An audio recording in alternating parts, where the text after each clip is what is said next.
Assalamualaikum warahmatullahi wabarakatuh. Hello everyone. We are from Group 9 with the member Ronaldo Pane, Mustika Rani, Husniatul Badriah, and Shiva. We are gonna talk about A Journey to the Century of the Universe by Cosmotiosi. Spacecraft New Horizon. Start of mission 19 of January 2006. Distance to Earth 52 astronomical units. Speed kilometer per second or 3 astronomical units per year. Main goal Pluto and Charon. Mission status successfully complete condition operational. New Horizons performed a gravity assist maneuver near Jupiter before setting out to its target. Not only did it greatly boost the spacecraft's speed, but also allowed it to capture high quality images of the largest planet in the solar system. Alongside its satellites beside the probe's camera captured the first video ever of the eruption's volcano on the surface of the Jupiter satellite AO. Spacecraft Pioneer 10. Start of mission 3rd of March 1972. Distance to Earth 127 astronomical units. Speed approximately 12 kilometers per second or 2.5 astronomical units per year. Main goal Jupiter. Mission status successfully complete conditional, not operational. The spacecraft reached the Jupiter system on the 4th of December 1973 after completing a 941 days journey through the space. During the mission, images of the gas giant surface and its largest satellite were beamed. Spacecraft Voyager 1. Start of mission 5 of September 1977. Distance to Earth 154 astronomical units. Speed around 17 kilometers per second or 3.6 astronomical units per year. Main goal Jupiter and Saturn. Mission status successfully completed condition. After we fly around the Proxima Centauri, a detour of 11 light years that would be half passed in the blink of eye, wherein the environment of the dim red dwarf known as Ross 128. The history of the largest modern orbital telescope began in 1996. Its development and modernization took as long as 25 years, after which the spacecraft left our planet and set out on its journey through space. It took James Webb a month to reach its destination, point located 1.5 million kilometers from our planet, because the telescope is equipped with high-precision infrared sensors. It can see the dimmest and most distant space objects hidden in the depth of the universe. However, this unmatched sensitivity also has a downside. The intense radiation from the Earth, the Moon, and the Sun interferes with the faint signals of distant stars and exoplanets. Therefore, in order to counteract this effect, the super-sensitive instruments were covered with a multi-layer heat-reflecting screen. The observatory itself had to be moved away from large celestial bodies and be located near the so-called second Lagrange point in the shadow of our planet. James Webb results and effort are well worth it. On the other hand, it raises additional questions. One of the studies with a paradoxical outcome was the spectral analysis of WASP 96b, a glowing exoplanet of extremely low density. It is located 0.045 astronomical units from its parent star and completes a full orbit around it in just 3.5 days according to calculation. The mass of the celestial body half the mass of Jupiter.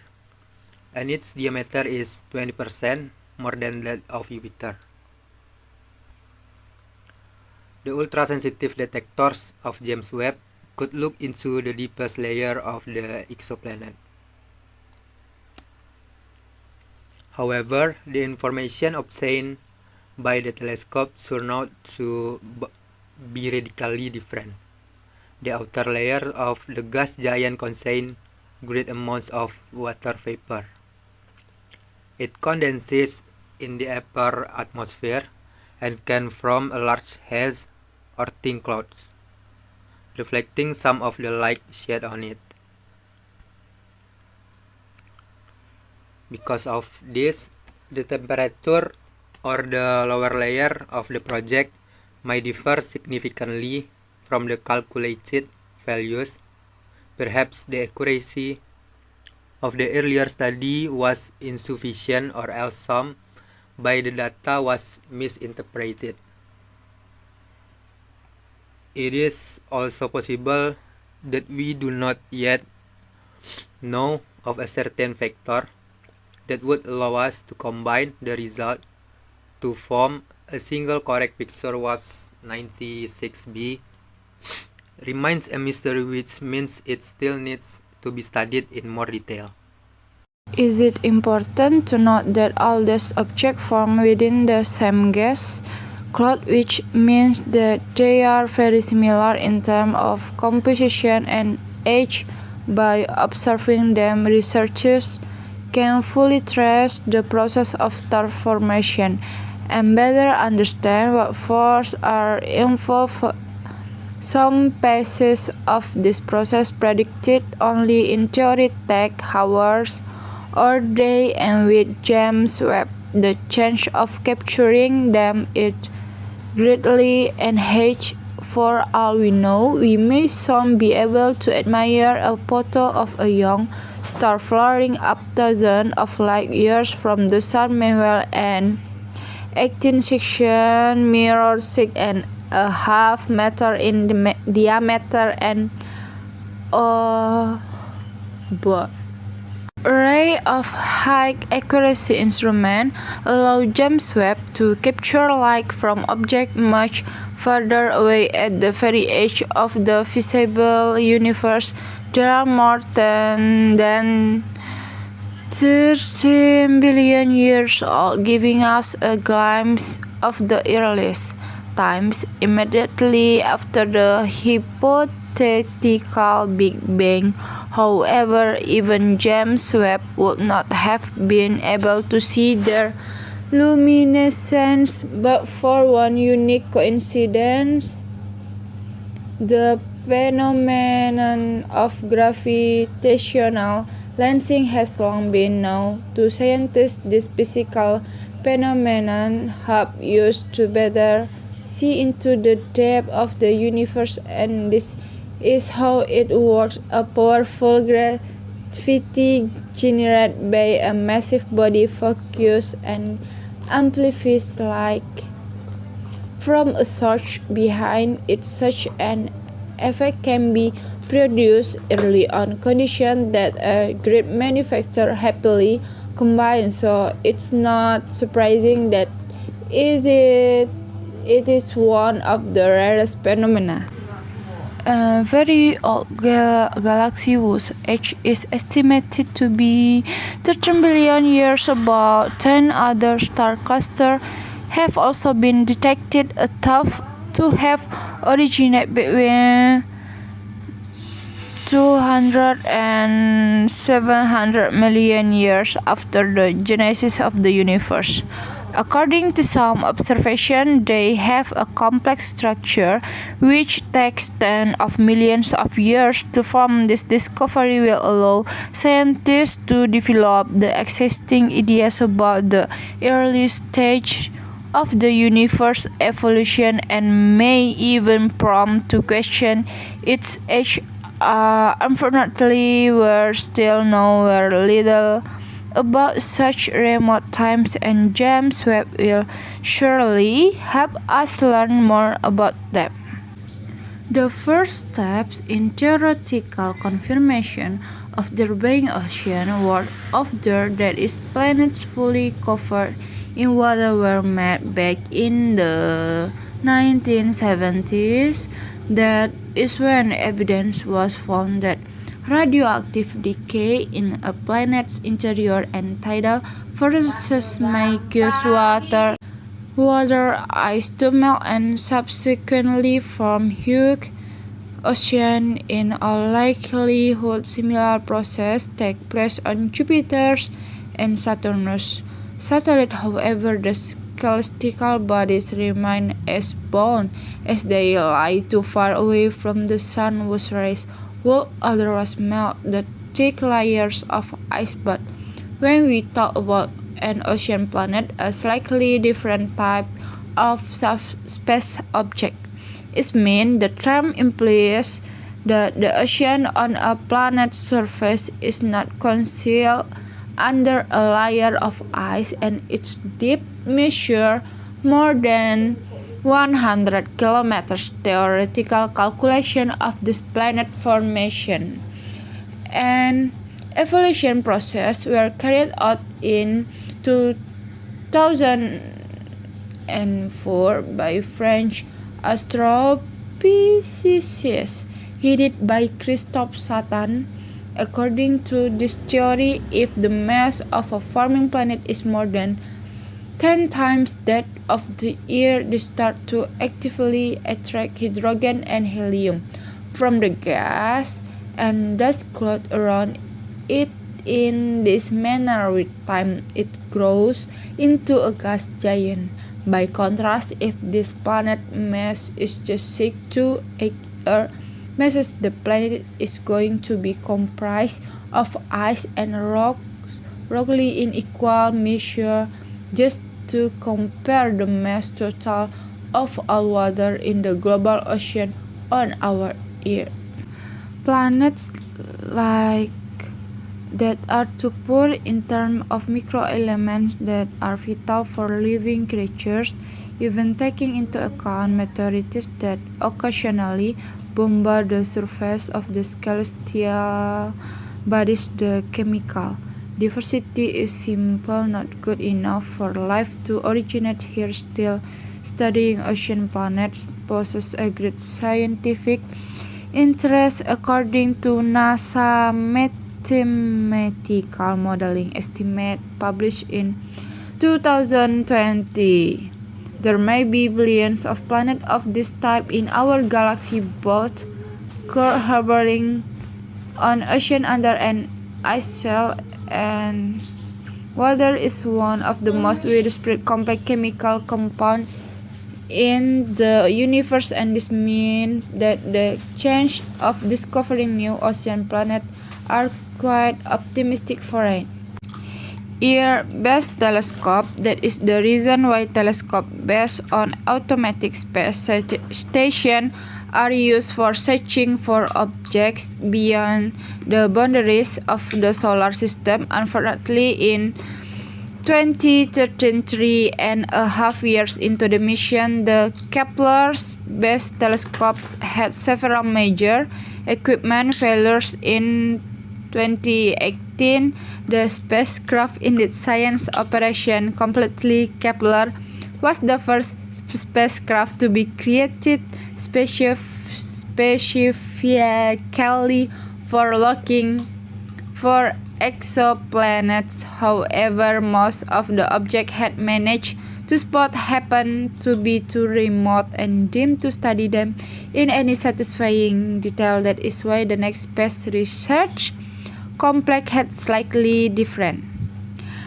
parameters. Kepler was success by the TESS telescope launched by NASA on the 18th of April 2018.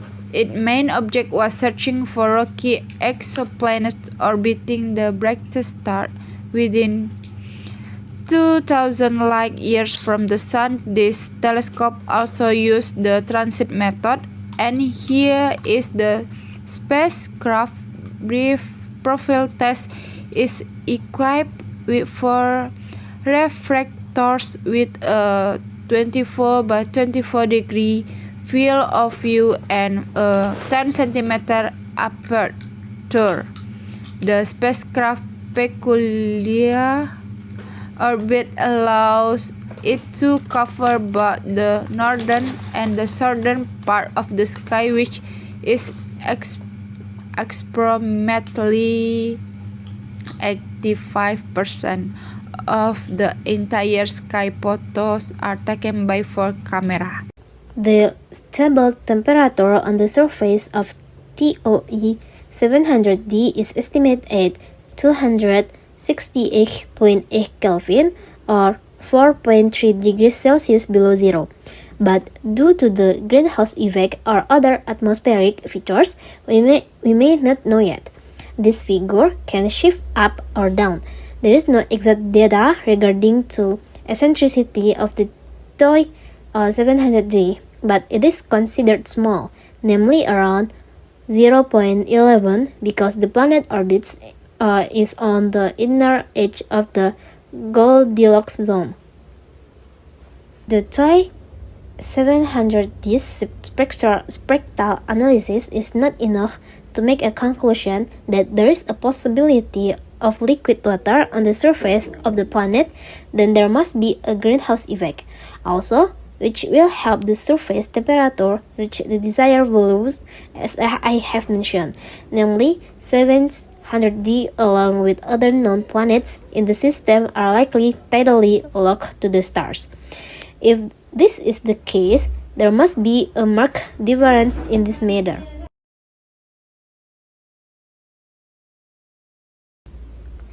The distance from the Milky Way to other galaxies is certainly confusing. It's millions to billions of light years away due to the cosmological expansion of the universe.